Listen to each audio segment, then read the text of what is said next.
దివ్యవాణి TV ప్రేక్షకులందరికీ శుభోదయం. యేసుక్రీస్తు పరిశుద్ధ నామంలో ప్రియులారా, మీ అందరికీ స్వాగతం, సుస్వాగతం.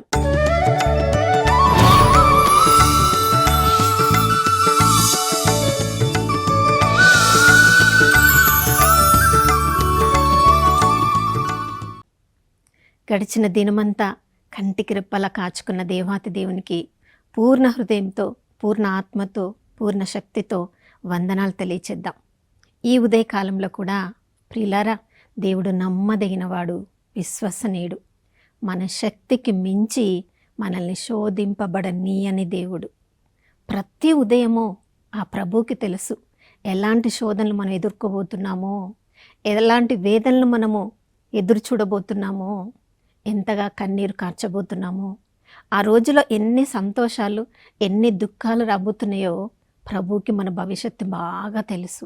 అందుకనే నమ్మదగిన దేవుడు, విశ్వసనీయుడు, మన శక్తికి మించి మనల్ని శోధింపబడనీయడు. కాబట్టి ఆ శోధనను ఎదుర్కోవడానికి, ఆ శోధనను తట్టుకోవడానికి, ఆ శోధన నుంచి బయటపడే మార్గంను కూడా ప్రభు మనకి సిద్ధం చేసి పెట్టారు. కాబట్టి ఈరోజు ఏదో జరగబోతుంది, ఏదో తట్టుకోలేని శ్రమ రాబోతుంది అనే ఉండే దుఃఖము కంటే, నా ప్రభువు నాతో ఉన్నారు, నాలో ఉన్నారు, నా ఉనికి ప్రభువులో ఉన్నది, జీవించినది నేను కాదు, క్రీస్తే నాలో జీవిస్తున్నారు. కాబట్టి నా గతము క్రీస్తే, నా ప్రస్తుత జీవితము క్రీస్తే, నా భవిష్యత్తు కూడా క్రీస్తే. కాబట్టి ఆ ప్రభువుకు అంతా తెలుసు అనే విశ్వాసంతో ఈ రోజును ఎదుర్కోవడానికి మనం సిద్ధపడితే ప్రియులారా, ఈ రోజులో మన జీవితము విజయవంతంగా ముందుకు సాగిపోవచ్చు.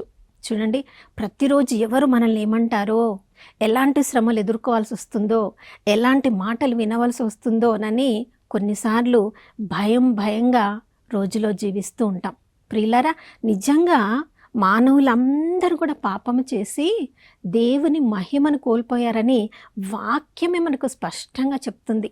అంటే ఈ లోకంలో పాపము చేయని వాళ్ళు ఎవ్వరు లేరు, యేసుక్రీస్తు ప్రభుల వారు తప్ప.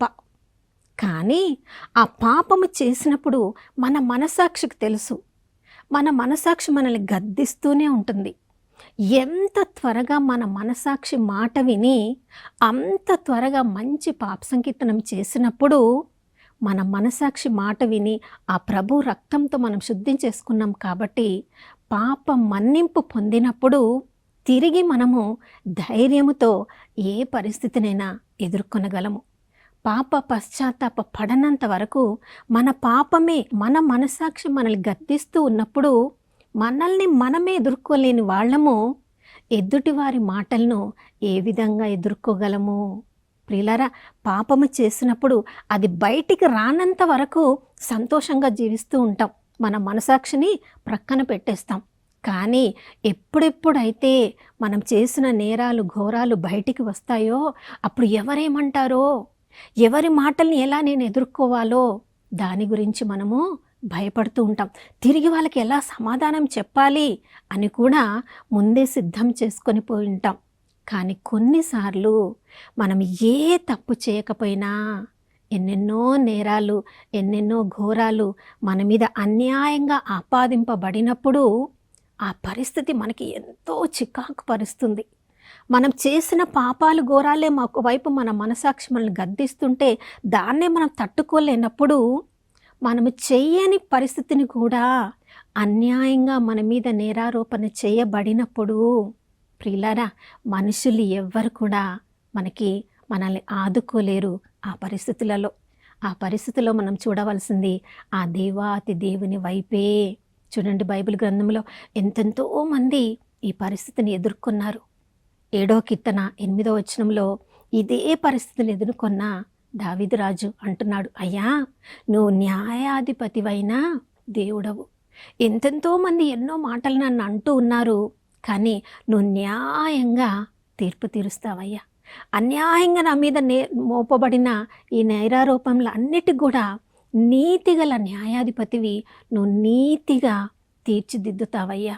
అవును ప్రియులారా, మరి ఈ దావీదు రాజు మీదకి అన్యాయంగా మోపబడిన నేరారోపణలు ఏంటి అని మనం చూస్తే చూడండి, అబ్షాలోము తన మీదికి దండెత్తి వచ్చినప్పుడు ఆ పరిస్థితి నుంచి దావీదు అతని చుట్టూ ఉన్న పరివారము పారిపోతూ ఉన్నప్పుడు కూషీయుడు దావీదు రాజు వెంటపడి అన్యాయంగా అతనికి శాపనార్థాలు పెడుతున్నాడు.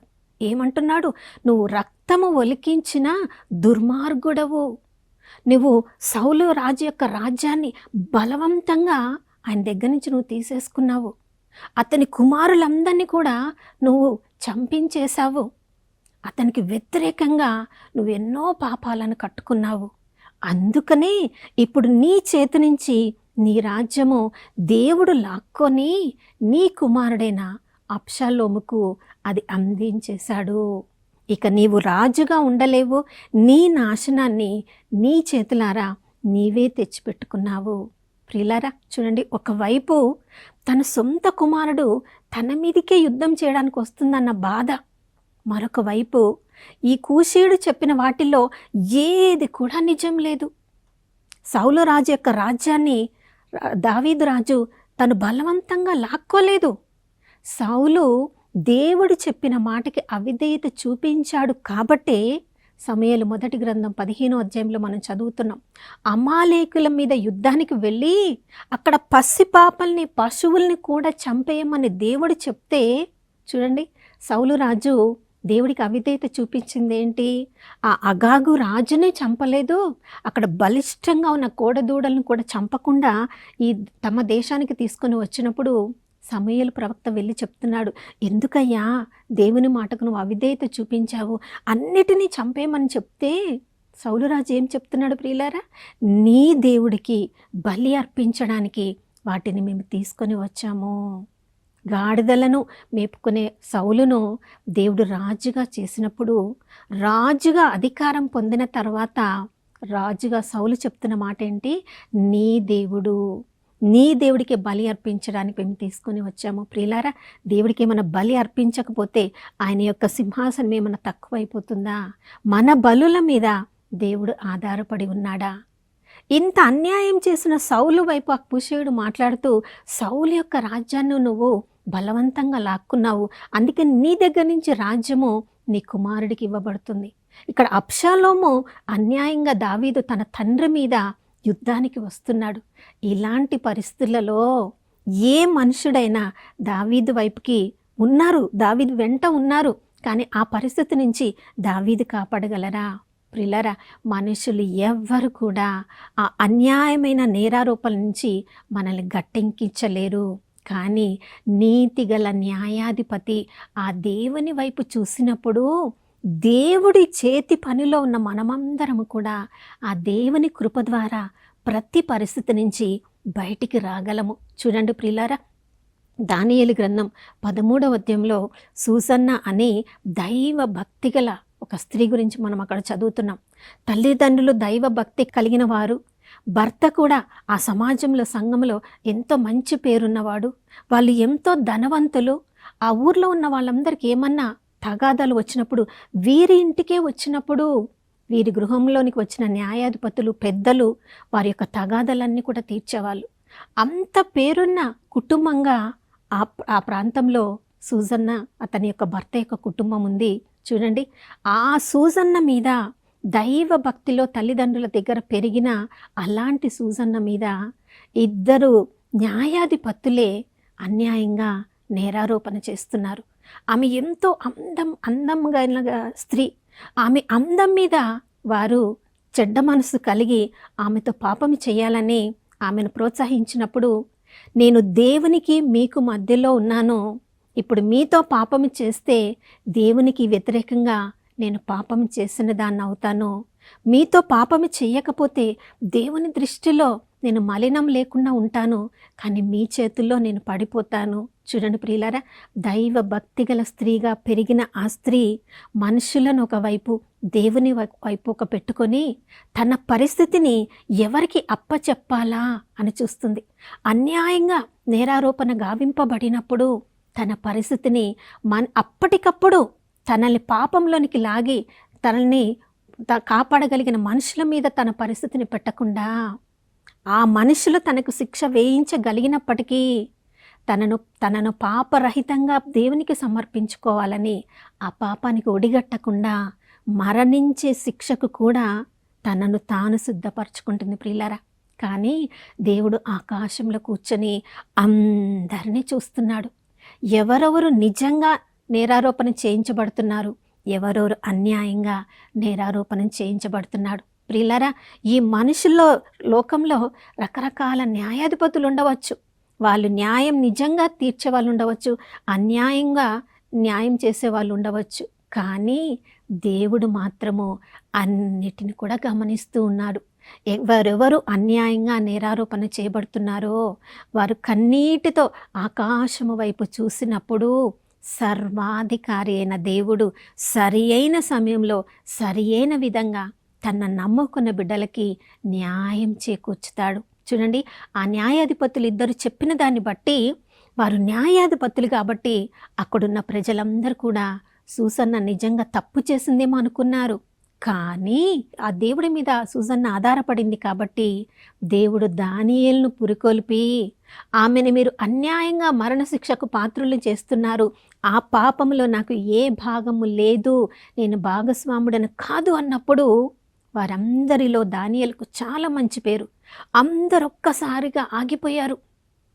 ఎక్కడో ఏదో జరిగింది అని దానియేలు వైపు చూసినప్పుడు, మీరు ఎంత మూర్ఖులుగా ఆమెకు మరణశిక్ష విధిస్తున్నారు, న్యాయ అన్యాయములు సరిగ్గా చూడక ముందే మీరు ఆమెకు, ఒక యూదా స్త్రీకి ఎలా అన్యాయంగా మరణశిక్ష విధిస్తున్నారన్నప్పుడు నువ్వు ఏ విధంగా చెప్పగలవు ఆమె అన్యాయంగా నేరారోపణ ఆమెపై మోపబడింది అన్నప్పుడు, వారిద్దరు న్యాయాధిపతులను వేరు చేయండి, నేను వారిని పరీక్షించి వాళ్ళు ఎలా అన్యాయంగా నేరారోపణ చేశారో నేను మీకు చూపిస్తానన్నప్పుడు, ప్రియులారా, దానియేలు వారిద్దరితో వేరువేరుగా మాట్లాడినప్పుడు, సూసన్న ఆ యువకునితో పాపము చేయడము నువ్వు ఏ చెట్టు కింద చూసావు అని మొదటి న్యాయాధిపతినప్పుడు అడిగినప్పుడు ఆయన మస్తకి వృక్షం కింద అని చెప్పాడు.